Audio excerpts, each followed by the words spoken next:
aja gitu, 14.00 ya enggak apa-apa. Tapi kayaknya udah cantik-cantik nih, udah siap. Oke, saya buka untuk perkuliahan hari ini. Assalamualaikum warahmatullahi wabarakatuh dan selamat siang ya, menjelang sore. Baik, untuk hari ini sesuai dengan janji saya gitu ya. Saya akan menjelaskan materi tentang identitas nasional. Lalu minggu depan kita akan mulai ke kelompok 1 yaitu tentang negara dan konstitusi. Lalu setelah itu saya akan mengulas materi tersebut. Nah, saya nggak lupa untuk mengingatkan ke kalian semuanya ya, untuk kelompok 1 sampai dengan 7 silahkan dikumpulkan di hari Minggu besok. Oke, langsung saja yang lain ya yang belum on kamera silahkan diaktifkan kameranya gitu ya. Oke, baik. Saya mohon izin untuk share screen ya. Kok belum share screen-nya, thank you ya. Oke, di sini. Apakah sudah nampak untuk PowerPoint saya? Sudah, Bu. Sudah, Bu. Sudah, Bu. Ketika saya pindah slide berikut, apakah bergerak? Bergerak. Nah ya, oke baik, terima kasih. Tujuan saya memang takutnya kalian nanti ketika saya pindah-pindah slide itu nggak nampak gitu ya, kadang macet atau gimana, atau suara saya nggak jelas, nah itu tolong disampaikan. Kalau memang sudah bergerak berarti insya Allah aman. Baik, kita langsung aja ke materi identitas nasional ya. Semoga masih fokus, masih bisa berkonsentrasi walaupun ini jam-jam tidur siang gitu ya, jam-jam boci. Nah, udah jam-jam boci, lalu Bu Ana neranginnya juga apaan sih tentang identitas gitu ya, tentang budaya dan sebagainya, harus tambah kayak didongengin terus ngantuk ya kan. Nah, tapi harapan saya nggak seperti itu ya gitu. Semoga kalian paling tidak fokus di dalam beberapa menit ke depan. Oke, bicara tentang identitas nasional. Nah, sebelum kita ke pengertian yang sebenarnya gitu ya, saya ingin tahu dulu dari teman-teman atau dari mahasiswa kelas 2D, apa sih arti dari identitas nasional itu sendiri? Oke, ada yang coba mau menjawab nggak? Boleh raise hand? Atau ini memang dari tadi atau sudah kebiasaan saya ya, memang suka menunjuk gitu ya, biar nggak cuma itu aja, jadi biar saya juga mengenal yang lainnya. Oke, silahkan, tapi saya tawarkan dulu siapa yang ingin mengajukan diri. Oke, Devina, silahkan Devina. Baik, Bu. Apakah suara saya terdengar? Dengar. Baik, kalau menurut saya, identitas nasional itu kayak suatu ciri khas dari bangsa Indonesia sendiri dan hanya dimiliki oleh bangsa Indonesia itu sendiri. Sudah. Oke. Devina absen berapa, Devina? Absen 4, Bu. Absen 4. Oke, good. Ada lagi yang ingin menyampaikan pendapatnya? Oke, siapa ini? Boleh resen? Sofia. Iya. Oke, Sofia. Menurut saya dari identitas itu artinya jati diri yang dimiliki oleh suatu bangsa. Jadi identitas nasional adalah jati diri yang dimiliki oleh suatu bangsa yang tidak dimiliki oleh bangsa lain. Hampir sama dengan Devina. Ya, itu Bu. Jati diri. Oke, Sofia absen berapa? 21. Oke. Suka sekali Sofia, semangat sekali. Jadi membuat saya semakin semangat gitu ya, daripada yang loyo gitu ya. Oke, bagus. Satu lagi, cowok nih nggak ada nih cowok. Atau mau cewek lagi ya nggak apa-apa. Oke, silahkan siapa? Jangan malu-malu ya, karena kan kita... Saya, Bu. Oke, silahkan siapa ini? Ismi. Ismi Atul dulu. Oke, silakan Ismi.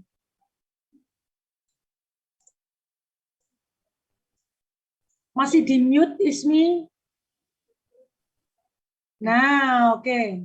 Kalau menurut saya identitas nasional itu artinya itu ciri khas yang hanya dimiliki oleh negara itu dan oleh negara lain itu tidak mereka miliki, seperti itu Bu. Hanya untuk negara sebagai ciri khasnya negara itu. Oke, jadi yang memiliki juga harus negara itu gitu ya. Iya. Oke, Ismi bagus. Absen berapa?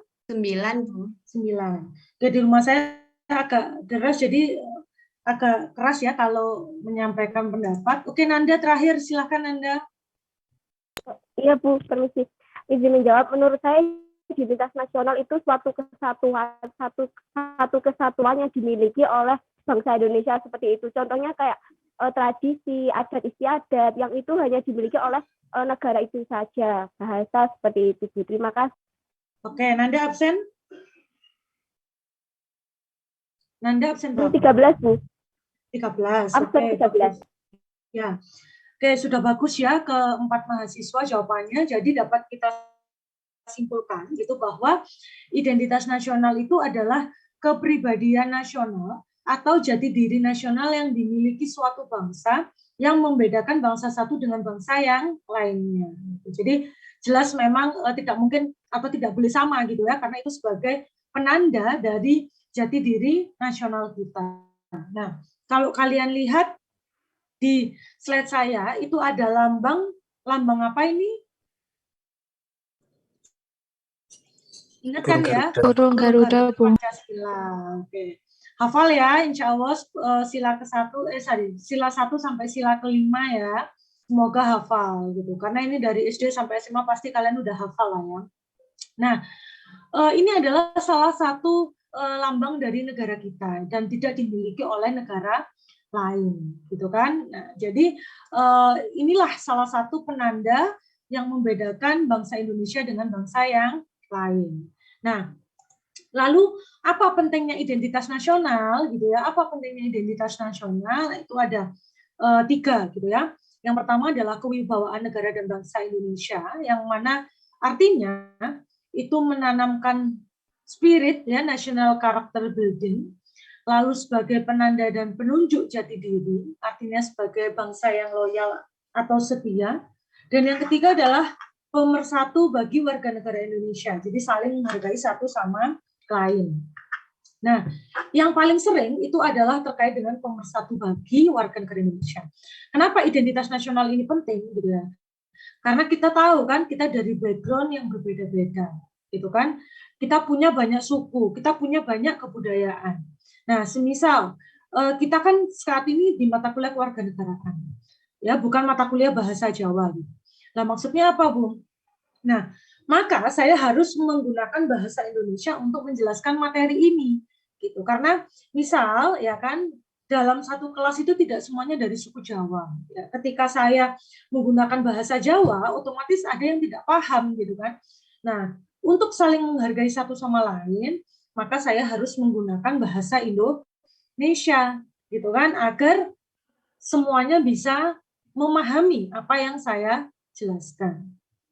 Jadi salah satunya seperti itu. Nah, ini sangat penting gitu ya, ini sangat penting, kita harus ketahui itu. Nah, ternyata di dalam identitas nasional itu nggak cuman hanya selalu berkaitan dengan negara juga ya, tetapi juga daerah.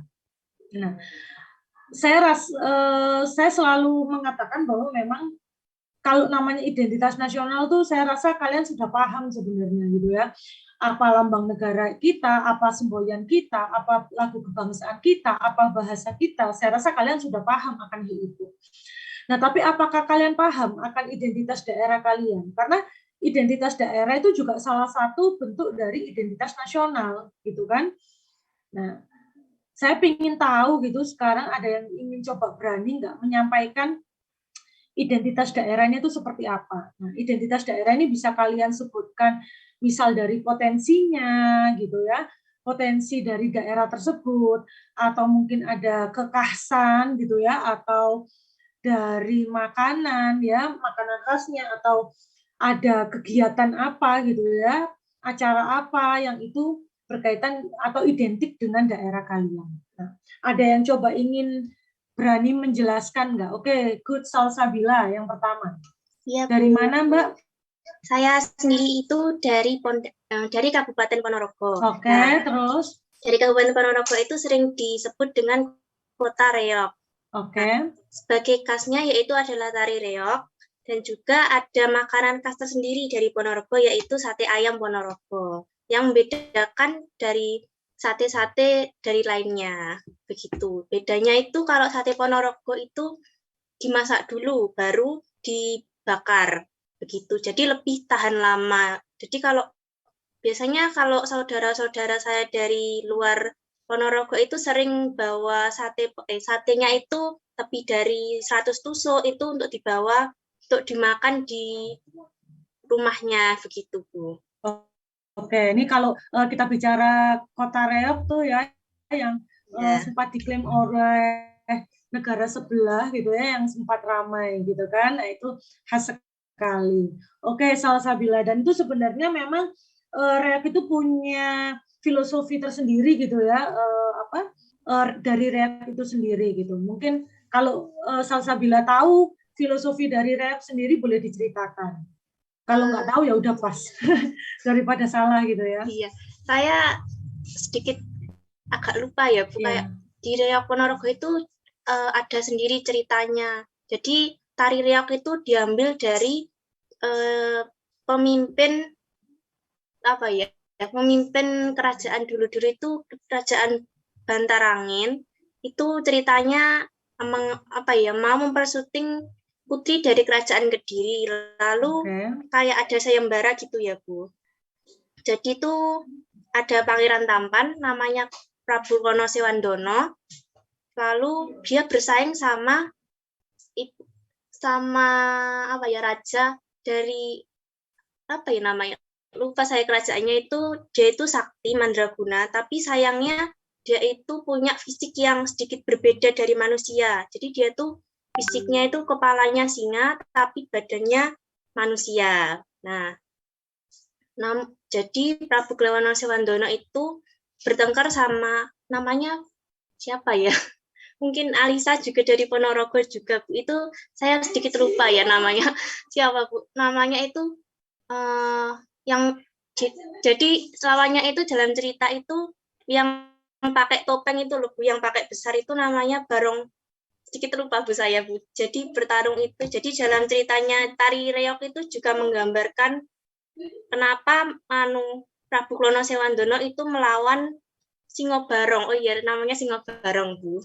Begitu. Sambil membawa dalam jatel itu adalah 100 pasukan berkuda, begitu, Bu.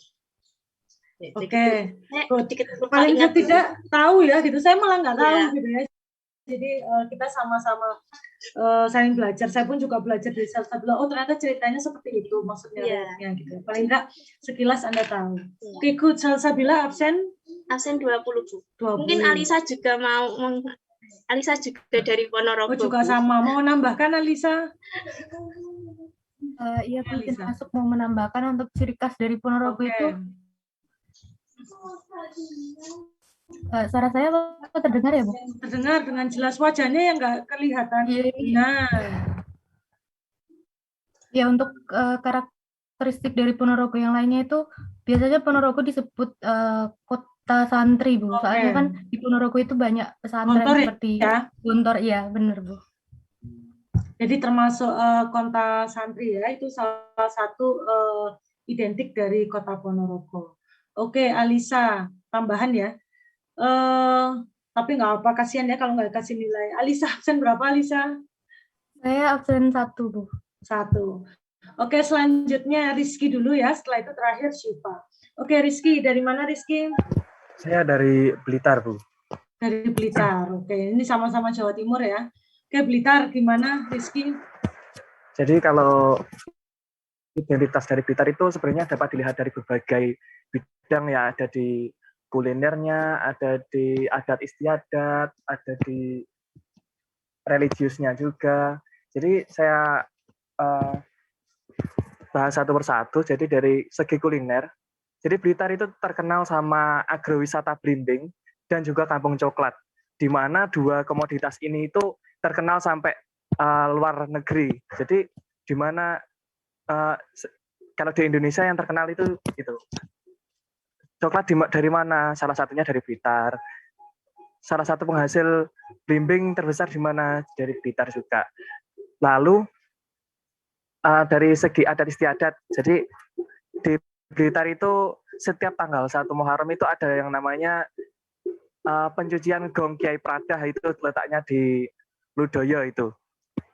Lalu dari segi religius, di desa saya sendiri, jadi di desa Kalipucung, itu dulu ada seorang ulama namanya Mbah Kiai Haji Mansur. Itu dia sangat berjasa pada saat peperangan 10 November di Surabaya. Perannya apa? Perannya dia sebagai penyepuh atau pengisi bambu runcing yang dibawa oleh pahlawan-pahlawan kita pada saat berperang melawan itu Belanda. Jadi untuk sekilasnya ceritanya itu dari Surabaya itu ingin meminta doa lah kepada Pak Kiai Haji Mansur. Nah itu disuruh cari bambu runcing, lalu dari banyaknya bambu runcing itu dikasih doa. Nah uniknya ketika membawa bambu itu ke Surabaya, ketika dia salah alamat, dia tidak bisa diangkat. Nah bambunya tidak bisa diangkat. Nah akhirnya apa? Bambunya dikembalikan ke Blitar. Terus tanya kenapa kok gak bisa diangkat? Ternyata doanya itu agar sampai ke Surabaya, gak boleh sampai salah alamat. Akhirnya diantar kembali sampai ke Surabaya. Nah, di sana dengan tongkat yang sudah disepuh itu, pahlawan-pahlawan berhasil menjatuhkan Belanda hanya dengan berbekal bambu runcing. Itu cerita yang turun-temurun saya dengarkan dari silsilahnya juga. Lalu ada ini, nama Blitar itu terkenal dengan kota proklamator. Kenapa? Karena di Blitar itu ada makamnya presiden pertama kita, yakni Bapak Presiden Soekarno. Itu Bu sekilas yang saya tahu tentang kota Blitar. Oke, bagus Rizky. Rizky absen berapa Rizky? Absen 18 Bu.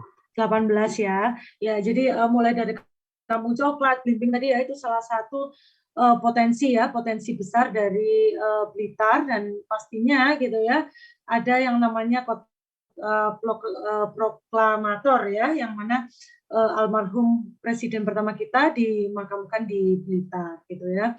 Oke, mungkin yang lainnya yang bukan dari Blitar pernah ke sana mungkin ya, yang belum nanti minta diantar Rizky gitu ya, biar pernah ke sana gitu. Oke, terima kasih Rizky. Yang terakhir dari Syifa. Oke, silakan Syifa. Iya Bu, jadi saya dari Bontang. Bontang itu tahu nih dari Kalimantan ya. Ya, jadi dia kota kecil di pinggiran Kalimantan. Biasanya itu Bontang itu disebut juga sama kota industri karena emang banyak banget industri di sana, kayak ada pupuk Kaltim, ada Badak LNG dan lain-lainnya. Terus tuh juga ada makanan-makanannya, ada juga sampai di Malang itu ada yang namanya Gami Bawis. Gami itu tuh dari Bontang sebenarnya, namanya tuh Gami Bawis. Jadi ikan bawis tuh cuman ada di Bontang aja. Jadi Gami Bawis itu makanan khas dari Bontang. Nah kalau buat tradisinya sendiri, karena di Bontang itu banyak kayak perantauan gitu, jadi banyak banget sukunya, tapi tetap masih ada orang Dayak, ada orang Kutai, itu ada yang namanya Erau Plus Benua gitu Bu. Terus tuh juga ada kayak batik yang udah terkenal juga, namanya itu batik Kuntul Perak. Jadi Bontang itu meskipun kotanya kecil tapi sering juga disebut kota terkaya di Indonesia gitu. Terima kasih. Oke, bagus Syifa ya. Jadi di sana kalau Bontang tuh Kalimantan memang ya, ternyata batik nggak cuma hanya di Jogja ya, ternyata di Bontang juga ada, tapi dia punya motif yang berbeda gitu. Makanya sungguh kaya gitu ya akan di Indonesia itu, batik aja macamnya udah berbeda-beda gitu ya. Kalau kita ke Madura juga jenis batiknya juga sudah berbeda. Ini yang saya pengen tahu juga nih, Ronald kayaknya sebenarnya bukan dari Jawa kayaknya Ronald ya. Ada nggak sih Ronald? Kok cuman dia nggak angkat tangan? Izin jawab Bu. Ya, saya dari Bengkulu Bu. Nah iya kan. Ronald, ceritain dong Ronald, satu lagi deh yang terakhir Ronald nih. Karena namanya ya Ronald Kagen Simarmata. Nah ini saya penasaran gitu dengan budaya mereka atau kekhasannya gitu. Oke, silakan Ronald. Oke, sebelumnya ya mohon maaf Bu kalau di sini agak kurang jelas suara saya karena ada hujan juga di sini deras. Iya. Kota Bengkulu itu dari yang saya tahu terkenal dengan pantai yang paling panjang di Indonesia. Nah, di Bengkulu itu tempat wisatanya itu namanya Pantai Panjang. Itu paling ikonik di Bengkulu. Terus juga di Bengkulu baru-baru kalau nggak salah tahun lalu itu presiden datang untuk meresmikan patung Ibu Fatmawati ketika menjahit. Itu ada di Bengkulu, baru dibuat. Nah, itu baru-baru ini. Dan kenapa juga Bengkulu dibilang lumayan berkontribusi lah kotanya untuk kemerdekaan di Indonesia, karena Bengkulu juga salah satu tempat pengasingan, salah satu tempat pengasingan Bung Karno atau presiden pertama kita, dan juga di situ lahirnya ibu negara juga, Ibu Fatmawati, yang menjahit bendera merah putih. Terus juga sama kayak Bontang tadi, di Bengkulu juga ada batik. Nah, batiknya ini disebut dengan batik kain besurek. Nah, itu juga ada di Bengkulu. Terus juga di Bengkulu ini terkenal juga dengan adanya Benteng Marlborough. Benteng Marlborough ini peninggalan dari penjajahan Inggris, gitu. Nah, di situ juga ikonik juga. Nah, jadi di Bengkulu itu ada tiga ikonik, yaitu Pantai Panjang untuk wisatanya, ada Benteng Marlborough, terus juga dengan terkenal tempat kelahiran Ibu Fatmawati dan juga tempat pengasingan Bung Karno waktu masa penjajahan. Seperti itu. Oke, baik. Ronald kok nggak raise hand gitu kan, ternyata dia juga bisa gitu ternyata kalau ditunjuk gitu ya. Saya kira kalau Bengkulu itu adalah kota gempa, bukan ya Ronald ya? Kan terkenalnya sempat gitu ya, Bengkulu kota gempa gitu ya, karena banyak sering terjadi gempa ya di sana gitu. Tapi ternyata 3 ikonik itu kata Ronald gitu, bagus lah. Oke, dari keempat mahasiswa tadi ternyata sama-sama bisa menjelaskan ya identitas dari daerah mereka masing-masing. Nah, kenapa saya ingin gitu ya tahu gitu. Nah, selain kalian bisa menjelaskan, tetapi kalian juga memahami gitu ya arti dari kayak tadi reog artinya apa gitu ya dan sebagainya gitu. Jadi, nah itu penting gitu, penting. Jadi seperti yang saya bilang bahwa kalau identitas nasional itu udah di luar kepala lah gitu. Tapi apakah di identitas daerah kalian tuh kalian juga paham gitu. Nah, ini untuk apa gitu. Jadi kita nanti nggak cuma belajar budaya kok ya gitu, nggak cuma hanya belajar tentang suku, khas, ras gitu ya. Tetapi kalian harus juga mengetahui bagaimana potensi yang ada di daerah kalian. Ini penting gitu. Karena apa? Karena ke depan kan kita juga nggak akan tahu ya gitu, kita jadi apa gitu. Nah, ketika Anda tahu, nah potensi yang ada di daerah kalian, kalian siapa tahu bisa mengembangkannya lebih jauh gitu. Kayak misalkan tadi di Blitar, ada penghasil coklat dan juga belimbing. Nah, kan kalian bisa kalau kalian memahami potensi itu tadi, kalian bisa menggali dan mencari tahu gitu. Setidaknya nanti ke depannya masa coklat cuma dibikin gitu aja, pasti kan ada hal-hal lain. Kayak belimbing, masa cuma dirujak atau dibikin apa dan sebagainya. Nah itu kan kalian pasti bisa mengembangkan. Apalagi kan kalian dari kimia ya, bisa jadi kalau kimia itu kan biasanya misalkan bahan belimbing bisa dijadikan apa, misalkan seperti itu. Nah itu bisa menjadi potensi gitu untuk diri kalian mengembangkan daerah kalian sendiri gitu. Jadi kalian juga harus memahami akan daerah kalian sendiri itu seperti apa. Nah, karena tidak akan mungkin gitu ya. Nah, karena tidak akan mungkin gitu ya ketika kalian besar nanti gitu ya. Sekarang kan kalian masih unyu-unyu nih ya, masih semester 4 gitu. Nah, siapa lagi yang akan memimpin daerah kalian gitu ya kalau bukan generasi kalian nanti ke depannya. Nah, kalau generasi kalian aja nggak paham akan daerahnya, gimana mau memimpin daerah kalian sendiri gitu kan. Jadi itulah pentingnya kalian mengetahui identitas daerah kalian masing-masing. Nah, saya rasa sudah bagus keempat mahasiswa ini setidaknya walaupun tidak secara keseluruhan ya mengetahui identitas daerahnya, tetapi paling tidak tahulah gitu apa yang identik atau ikonik dari daerah mereka masing-masing. Oke, lalu selanjutnya adalah terkait tentang fungsi dan tujuan dari identitas nasional. Nah, apa aja gitu ya? Yang pertama adanya alat pemersatu bangsa. Indonesia memiliki berbagai macam suku, agama, dan kebudayaan. Jadi kalau keluar kata-kata ya atau ideologi yang baru gitu ya, Indonesia bisa nih dijadikan negara Muslim. Itu tidak akan bisa gitu ya, karena kita punya berbagai macam agama, ya kan, 5 agama dan 1 kepercayaan yang diyakini oleh Indonesia. Jadi tidak mungkin. Nah, salah satunya apa? Salah satunya ya kita harus menghargai adanya perbedaan agama maupun suku dan kebudayaan masing-masing. Nah, lalu yang kedua adalah pembeda antar bangsa ya. Identitas nasional merupakan tanda-tanda dan ciri-ciri khusus akan suatu negara. Nah, lalu yang ketiga yaitu terkait dengan landasan negara yang mana digunakan sebagai panduan, pemersatu dan merupakan pegangan. Ada yang masih ingat nggak landasan negara Indonesia itu apa? Landasan negara Indonesia apa? Boleh ya, resen? Apa landasan negara Indonesia? Oke, Kilwi. Baik, bisa menjawab.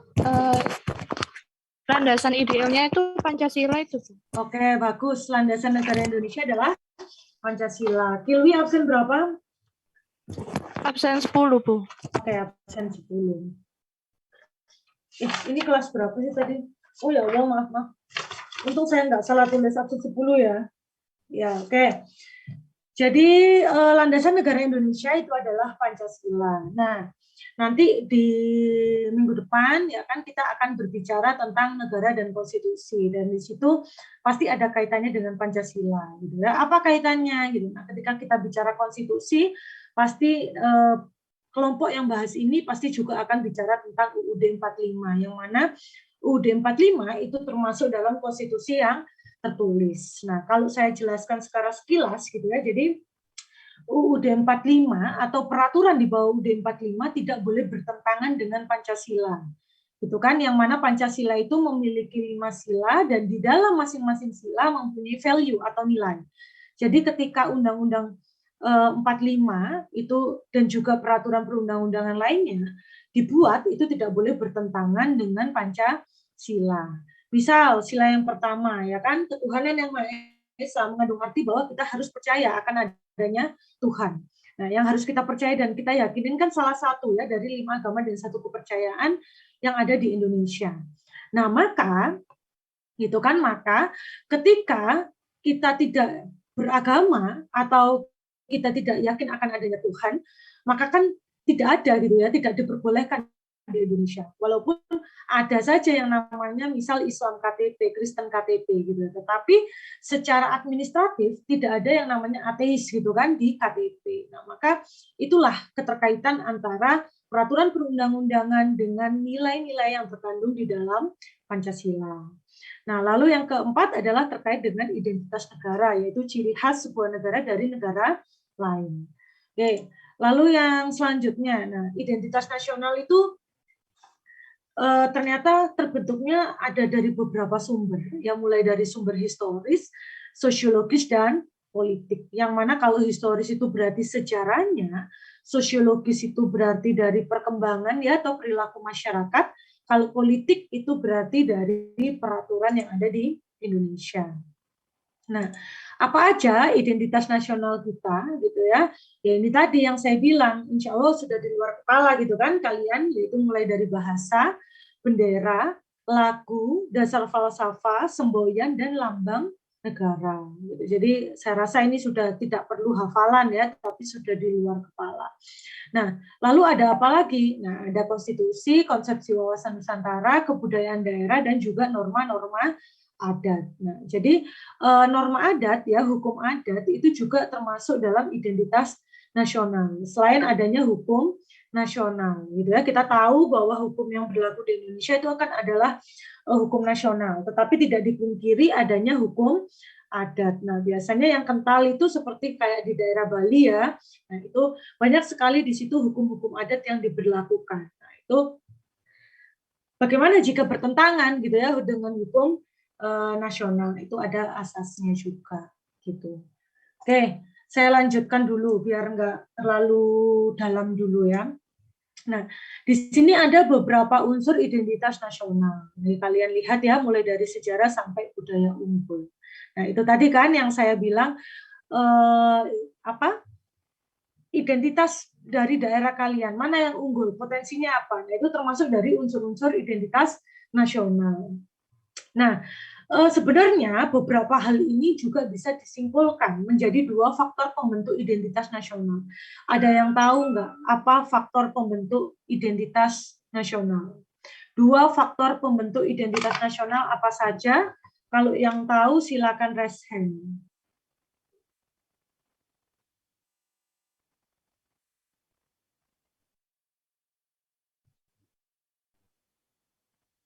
Ada yang tahu apa 2 faktor?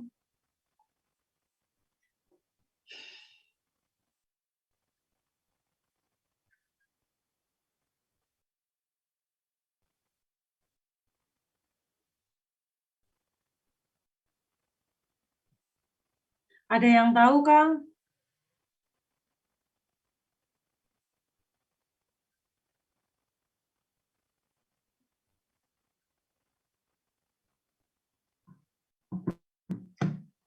Ada yang tahu? Mau mencoba? Oh, ini ternyata, sorry, nggak lihat. Devina, oke, Devina yang pertama, silahkan. Permisi Bu, maaf jika salah. Apakah salah satu faktor pembentuk itu dari adanya tujuan yang sama antar masyarakat itu, jadi memunculkan suatu identitas. Oke, nggak apa-apa. Nanti kan akan saya betulkan. Oke, Devina tadi absen berapa ya? Absen 4. Absen 4. Oke, selanjutnya Vidya, silahkan. Ya, nggak apa-apa.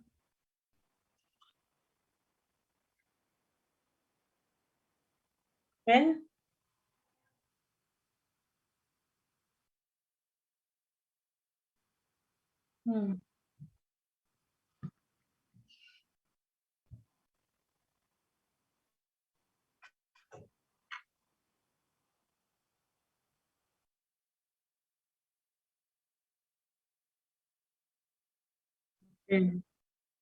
Oke, baik, nggak apa-apa. Vidya absen berapa?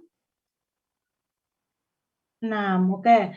Jadi ada 2 faktor pembentuk identitas nasional, yaitu yang pertama adanya faktor primordial, dan yang kedua faktor kondisional. Arti dari faktor primordial itu artinya adalah warisan masa lalu, gitu ya. Kalau faktor kondisional itu adalah mengikuti perkembangan zaman.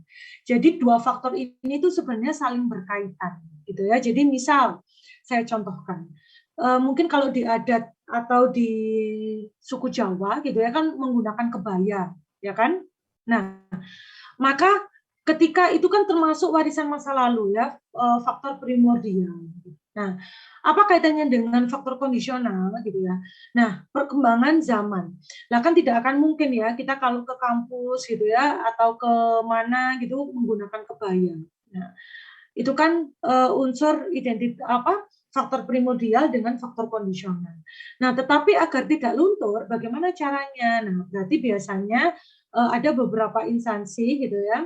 Nah, itu yang di hari apa gitu ya menggunakan pakaian kebaya atau di hari besar-besar tertentu agar kebaya itu tadi tidak luntur seperti itu. Nah, misal ada lagi faktor primordial contohnya terkait tentang etika, attitude gitu. Nah, tadi kan saya bilang ketika kita bicara identitas maka tidak selalu harus berhubungan dengan budaya gitu ya, tetapi juga bisa tentang etika. Nah, atau kebiasaan juga. Nah, misal kalau zaman faktor primordial gitu ya, misal ketika kita sedang berjalan gitu ya, kita berjalan lalu kita ngelewatin orang yang usianya lebih tua daripada kita. Nah, kita kan terkadang harus membungkuk ya, sedikit membungkuk gitu. Bukan berarti jongkok ya, tetapi bungkuk sedikit.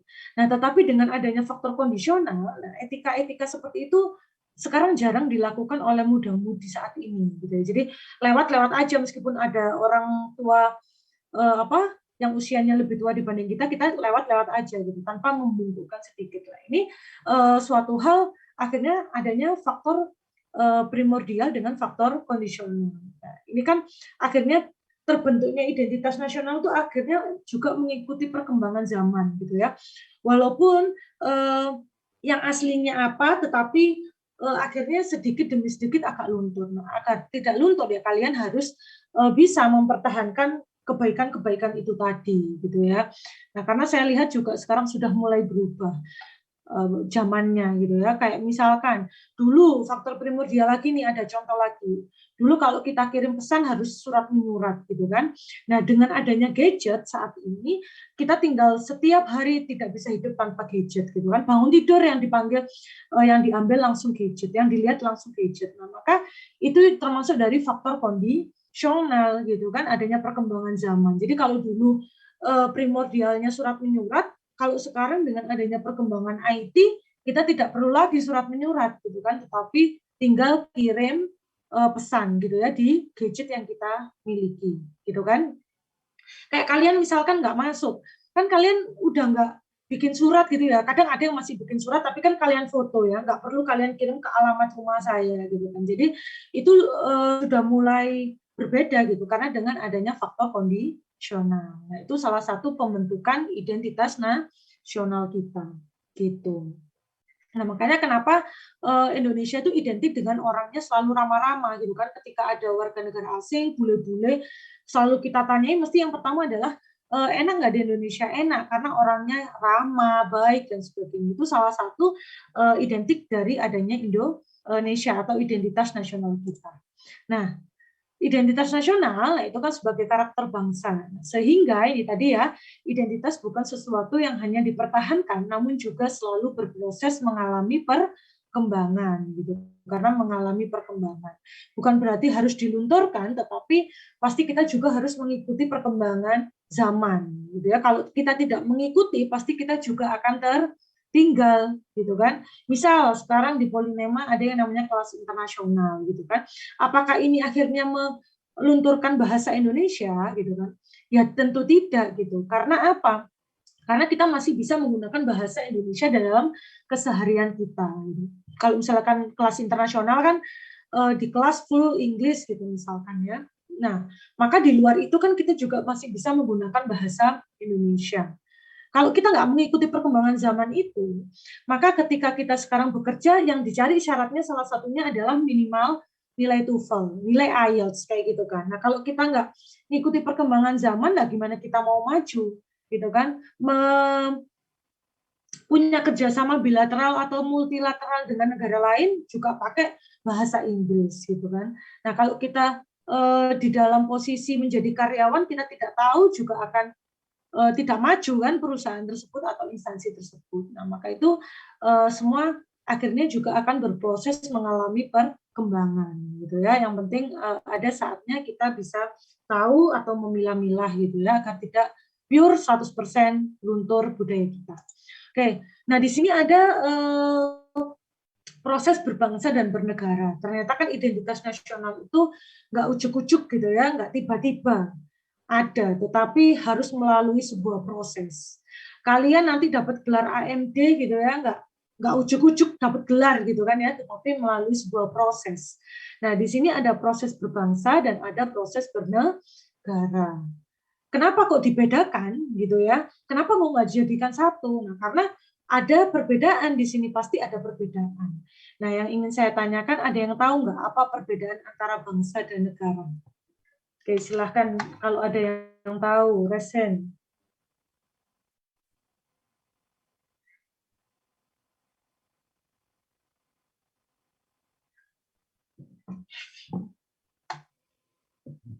Oke, ada yang tahu? Geraldo, apa Geraldo kira-kira perbedaan bangsa dan negara, Geraldo? Apa Geraldo? Izin menjawab ya Bu ya. Kalau Ya, boleh. Kalau menurut saya itu berbangsa itu lebih ke arah budayanya masing-masing. Oke. Kalau bernegara ke konstitusionalnya. Pengakuan pribadi kalau dalam negara tersebut. Oke. Coba ditambahkan Herjuna. Herjuna hadir, Herjuna? Hadir, Bu. Oke, Herjuna, perbedaan antara bangsa dan negara apa, Herjuna? Kalau berbangsa itu lebih bermasyarakat gitu, Bu. Oke. Nah, kalau bernegara itu kayak ke pemerintahan gitu-gitu, Bu. Oke, baik. Rizky. Oke. Oh, Rizky tadi udah ya. Oke, tapi nggak apa-apa Rizky. Apa Rizky? Bedanya bangsa dan negara Rizky?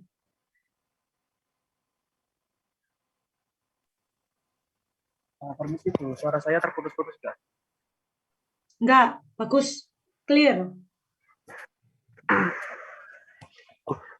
Jadi kalau menurut saya, bangsa itu adalah sekelompok masyarakat yang memiliki kesamaan, enggak kesamaan sih, memiliki keberagaman, baik dalam suku, ras, budaya, gitu-gitu. Kalau bernegara itu kayak sekelompok yang sudah ditetapkan atas wilayah tersebut, begitu. Oke, baik. Jadi ketika kita bicara bangsa, itu maka kita akan berbicara masyarakat. Ya, jadi bedanya adalah kalau bangsa itu adalah masyarakat yang mendiami di wilayah tertentu. Kalau bernegara tinggal dibalik, ya kan, wilayah yang ditinggali atau didiami masyarakat tertentu. Jadi kalau bangsa, kita bicara bangsa Indonesia, itu berarti kita bicara akan karakteristik atau bagaimana jiwa dari negara tersebut, karena berbicara tentang masyarakat. Kalau negara itu berarti kita bicara akan wilayah, gitu ya, akan wilayah, gitu. Oke, nah maka ketika kita bicara peristiwa proses berbangsa, kita bilang tadi masyarakatnya, maka ini akan dipelopori, gitu ya, dengan adanya dengan adanya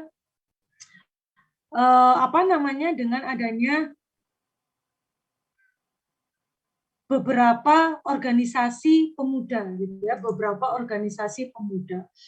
Nah, karena negara asing itu tidak melihat kita secara individu kan, tapi melihat kita secara berkelompok. Nah, jadi ketika kita, gitu ya, ketika kita bicara proses berbangsa, nah itu pada lebih diutamakan kepada bagaimana adanya beberapa organisasi kepemudaan pada zaman itu. Nah, kalau proses bernegara, tadi kan kita bilang wilayah, gitu ya. Ketika kita bilang wilayah, nah maka kita akan tahu gitu ya kapan negara Indonesia terbentuk, ya kan, kapan UUD 45 disahkan, kapan Pancasila menjadi landasan negara kita. Nah, itulah yang dimaksud dari proses bernegara itu sendiri. Nah, lalu ini slide ya menuju terakhir gitu ya, terkait tentang politik identitas. Nah, tadi kan saya bilang ya bahwa kita tidak dilihat secara individual gitu ya, tapi dilihat secara berkelompok. Nah, kalau definisi dari politik identitas itu kayaknya nggak perlu saya jelaskan gitu ya, karena sudah terpampang nyata gitu di slide saya. Nah, yang saya ingin sampaikan adalah ada dua sifat dari politik identitas ini, yaitu ada yang bersifat positif dan ada yang bersifat negatif. Nah, mungkin kalian bisa search gitu ya, atau di beberapa literatur arti dari bersifat positif dan bersifat negatif. Tapi di sini saya akan menjelaskan contohnya. Saya kasih biar lebih mudah memahami. Nah, jadi misal kalau kalian lihat di gambar, ini kan beberapa tahun lalu mereka bersaing gitu ya untuk menduduki jabatan presiden. Nah, kita menggunakan sistem pemilu ya, demokrasi. Maka sudah dipastikan ya kan, pihak yang menang itu pasti pemilihnya atau pendukungnya akan sangat banyak dibanding yang kalah, itu sudah pasti gitu kan. Nah, maka apa kaitannya dengan yang bersifat positif? Nah, maka ketika pemerintah membuat kebijakan gitu kan, ketika yang menang ini sekarang menjadi pemerintah gitu ya, otomatis dia membuat suatu kebijakan atau suatu aturan. Nah, positifnya adalah masyarakat pasti yang mendukung mereka itu merasa bahwa aspirasinya telah tersampaikan, ya, telah terimplementasikan dengan baik gitu kan, karena oh aspirasiku dibikin kebijakan nih oleh si A gitu ya, si pemenang ini. Nah, bersifat negatif ketika apa? Ketika peraturan yang dibuat oleh pemerintah itu pasti yang bersifat negatif itu merasa bahwa tidak sesuai aspirasiku kebijakannya. Mereka merasa bahwa terdiskriminasikan, ya kan, merasa terdiskriminasikan. Jadi apa yang dia inginkan itu tidak dituangkan di dalam suatu kebijakan pemerintahan saat ini. Namanya juga oposisi kan gitu. Nah, Jadi ketika positif itu ketika aspirasinya itu ditampung ya dan diimplementasikan gitu. Tetapi kalau bersifat negatif itu ketika masyarakat merasa bahwa dia terdiskriminasikan gitu kan. Nah, ini bisa berkaitan dengan aspirasi, juga bisa berkaitan dengan yang lainnya. Gitu. Ini saya contohkan terkait dengan apa yang ada di gambar saya, gitu ya. Nah, sekarang pertanyaan saya, menurut Anda, apakah politik identitas yang di Indonesia itu harus bersifat positif saja, atau harus bersifat negatif saja, atau harus jalan keduanya? Yang bisa boleh angkat tangannya, raise hand ya. Oke, gimana? Kira-kira Indonesia harus menerapkan yang sifat mana? Atau dua-duanya jadi atau salah satu? Gimana? Muhammad Dika. Oke. Gimana Muhammad Dika? Ya, Bu. Ya. Suara saya terdengar, Bu. Yes. Mohon maaf jika salah, Ibu. Ya, enggak apa-apa. Santai. Namanya juga kita saling take active kan. Oke, Dika, silakan gimana Dika? Menurut pandangan saya, politik identitas di Indonesia ini kan seharusnya pakai yang sifat positif. Oke, karena kan kayaknya akhir-akhir ini kan pemerintah sering membentuk kebijakan-kebijakan yang tidak sesuai dengan segi pandang dari rakyat jelata gitu. Yang mana rakyat jelata itu merasa terintimidasi oleh pemerintah. Oke. Ada lagi tambahannya dari siapa yang ingin resen mungkin? Saya, Bu. Oke, silakan Ismi. Kalau menurut saya berbeda dengan Mas Muhammad Dika ya, Bu. Ya, Kalau nggak saya apa-apa. itu harus berjalan antara kedua-duanya. Kenapa harus berjalan dua-duanya? Jadi biar seperti kata Ibu tadi tentang aspirasi masyarakat. Jadi kalau kita hanya aspirasi masyarakatnya positif saja, tidak ada perbandingannya, Bu. Jadi yang aspirasi negatifnya tidak mau bersuara lagi karena dianggap dia aspirasinya negatif, begitu Bu. Oke, Ismi absen 9 ya. Ya. Oke, terakhir Kilwi, silakan. Baik Bu, izin berpendapat. Kalau dari saya itu hampir sama seperti Mbak Ismi ya Bu. Itu saya ingin menambahkan kalau kita kan nggak bisa hanya berjalan pada satu arah, entah itu positif atau negatifnya, itu nggak bisa. Karena ketika kalau dilihat dari sebuah pemimpin, kita kan mengambil dari mau mengadakan suatu kebijakan itu kan pastinya sudah ada pertimbangannya, ada baik buruknya. Nah, hanya yang berpendapat negatif itu kan dari cara sudut pandangnya aja. Jadi kan pastinya nanti dari yang merasa terdiskriminasi kan pastinya juga menjalankan itu dengan sepenuh hati gitu loh Bu. Dan memang kalau kita pikir sekarang nggak ada manfaatnya atau bagaimana, tapi kan pertimbangannya itu nggak hanya dari satu sisi aja, pasti udah dari berbagai sisi gitu loh. Terima kasih. Oke, Kilwi absen 10 tadi ya. Oke, baik, bagus-bagus pendapatnya. Jadi politik identitas itu memang kalau bisa berjalan kedua-duanya ya, baik yang positif maupun yang negatif. Karena kalau positif aja, nah otomatis pemerintah saat ini kan nggak akan tahu ya gitu, nggak akan tahu di mana letak kekurangan dari kebijakannya gitu, dan di mana letak kelebihannya kan nggak selalu hanya kekurangan ya. Siapa tahu kebijakannya baik, jadi perlu dipertahankan atau bahkan ditingkatkan kembali. Nah, tetapi kita juga butuh gitu kan dengan adanya politik identitas yang bersifat negatif. Jadi kita akan tahu kan kalau negatif kan pasti dia oposisi, dia akan memberikan kritik dan saran. Nah, jadi harus jalan keduanya. Karena kalau positif aja itu tidak akan mungkin ya gitu. Karena ya itu tadi pemerintahan saat ini tidak akan tahu mana yang kurang, mana yang baik. Nah, tetapi kalau politik identitas bersifat negatif, terus malah akan menjadi gonjang-ganjing gitu ya, negara kita pasti akan banyak masalah gitu kan. Nah, maka harus jalan ke dua-duanya gitu untuk sebagai checks and balance, penyeimbang ya. Oke. Lalu yang terakhir yaitu terkait tentang karakteristik identitas nasional. Jadi kenapa kok identitas nasional itu bisa terbentuk? Karena kita sama-sama negara kesatuan Republik Indonesia. Lalu kita sama-sama punya persamaan nasib. Dan yang terakhir kita sama-sama ingin untuk merdeka. Jadi dari situlah akhirnya terbentuklah identitas nasional. Oke. Itu materi tentang identitas nasional sekitar 45 menit lebih dikit ya. 50 menitan tadi ya. Oke. Alhamdulillah sudah terselesaikan. Nah, untuk minggu depan kita akan bahas negara dan konstitusi ya. Saya nggak bosan untuk mengingatkan ya, hari Minggu silakan segera dikumpulkan dari kelompok 1 sampai dengan 7 dan di minggu depan kita akan mulai presentasi kelompok 1 yang akan dilanjutkan juga dengan saya menjelaskan materinya. Oke, saya belum absen tadi ya. Bentar. Mungkin ada beberapa yang tadi sudah ini ya berpendapat, jadi saya pastikan hadir gitu kan. Yang lainnya kan belum tahu nih.